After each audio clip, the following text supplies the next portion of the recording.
I am mathematics, and I have been with you since the very beginning, helping you count your sheep, build your homes, chart your seas. But then, in the 17th century, you ran into a wall, a new kind of problem, one that was all about constant, flowing, relentless change. Your old tools, your simple arithmetic and geometry, they just couldn't cut it anymore. You needed a new language, a language to describe motion, to grasp infinity. You needed me, but in a whole new form. So, I gave you a little puzzle, a deceptively simple one. Imagine a bead on a wire. You've got a high point and a low point. All you have is gravity. What's the fastest way to get from A to B? What shape should that wire be? Now, this little riddle, posed in 1696, it absolutely stumped your greatest minds. It became a public challenge, a duel of intellects, and really, the starting gun for a revolution in how you understood everything. Your intuition, I know, it screams a straight line, right? It's the shortest distance, makes perfect sense. But your intuition was wrong. The shortest path is not the fastest path. To get there fastest, the bead needs to build up speed. It has to dive down first, trading distance for acceleration. This wasn't a problem about static shapes anymore. This was a problem about optimizing an entire journey. And for that, you needed my new language. You needed calculus. So to solve a problem of time, well, it took time. And it took some brilliant, fiercely competitive people. This wasn't some quiet academic exercise. Oh no, this was a public showdown. And the weapon of choice was me. And that brings us to the Bernoulli brothers, Jakob and Johann. These two Swiss brothers, wow, they were some of the first true evangelists for my new form, for calculus. They saw my power, and they shouted it from the rooftops all across Europe. But here's the thing, they were also the most bitter of rivals. They were constantly trying to one-up each other, and that intense, fiery competition, well, it fueled some of my most incredible early leaps forward. So this bead on a wire puzzle got a fancy name, the Brachistochrone problem. Johann threw it out there as a challenge to the world, and the answers came flooding in. He solved it, his brother Jakob solved it, Leibniz solved it, and a mysterious, anonymous solution arrived from England. The answer, it turns out, is a cycloid, the path traced by a point on a rolling wheel. And just like that, this one single problem gave birth to a whole new field, the calculus of variations. The art of not just optimizing a number, but optimizing an entire path, an entire function. And that anonymous solution? Oh, it was from none other than Isaac Newton. The story goes he came home from a long day at the Royal Mint, saw the problem, and solved it in a single night. When Johann Bernoulli saw the proof, so elegant, so powerful, he knew. He didn't need a name on the paper. He said, I recognize the lion by his claw. Even when using me, their style, their sheer genius was as unique as a signature. Okay, so the gauntlet was thrown. The power was obvious. To really start decoding the universe's secrets, my language needed to be refined. It needed to be standardized, sharpened, made clear. I needed a master practitioner, someone who could speak me with an unmatched fluency, and that man was just about to step onto the world stage. Just look at this number, 800. That is the number of books and papers published by one single man, Leonhard Euler.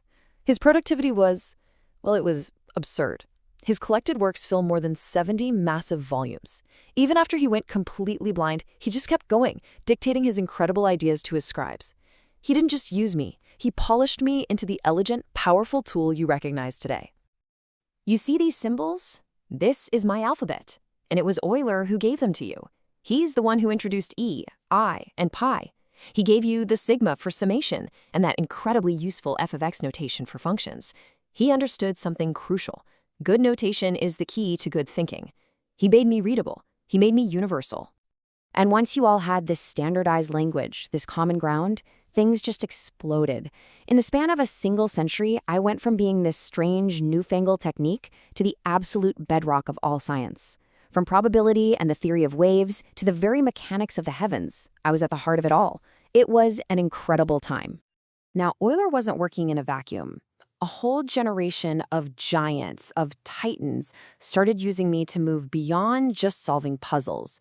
They began the grand project of rewriting the fundamental rules of the entire universe in my language. This is an amazing statement from Joseph Louis Lagrange. He was a purist. When he wrote his masterpiece on mechanics, he proudly stated in the preface, "You will find no figures in this work."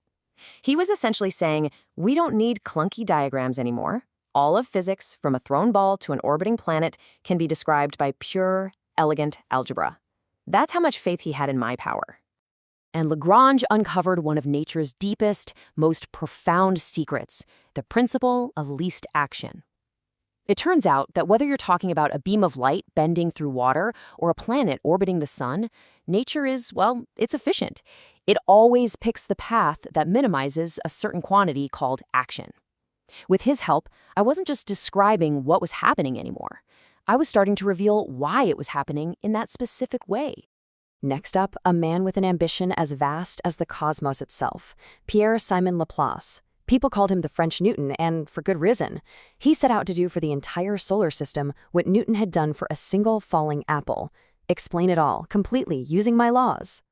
For centuries, you'd all wondered, is the solar system a perfect clock, ticking along forever, or is it slowly, chaotically gonna fly apart one day? Laplace took this question head-on. He used my differential equations to track every little gravitational tug from every planet on every other planet, and after all that work, he delivered the answer. Yes, the system is stable. He had described a deterministic, clockwork universe, and I was his guide. Now, I know these sound like huge, abstract victories of the mind, and they were, but the intellectual fire that was forged solving these celestial riddles, well, it was about to reshape your physical world in a very, very real way. The age of pure thought was about to become the age of applied power. And here is the really incredible part. The calculus at variations, that abstract tool born from a silly little riddle about a bead on a wire, it became the absolute indispensable foundation for engineering and the entire Industrial Revolution. What started as a duel between two bickering brothers ended up powering the modern world. Suddenly, my power was tangible. My equations were analyzing the pressure inside steam engines. They were calculating the precise stresses in massive iron bridges to make sure they wouldn't collapse. I was the very language Maxwell used to finally unite electricity and magnetism. I helped optimize the flow of water and canals and the layout of railways. Your abstract thoughts, using me, became concrete and steel. But I want to end by bringing us full circle, back to where this whole chapter of my story really began. Back to Euler, and one more problem. A problem that reveals my deepest, most beautiful secret. A hidden harmony tucked away inside the infinite. Take a look at this. It's called the Basel problem.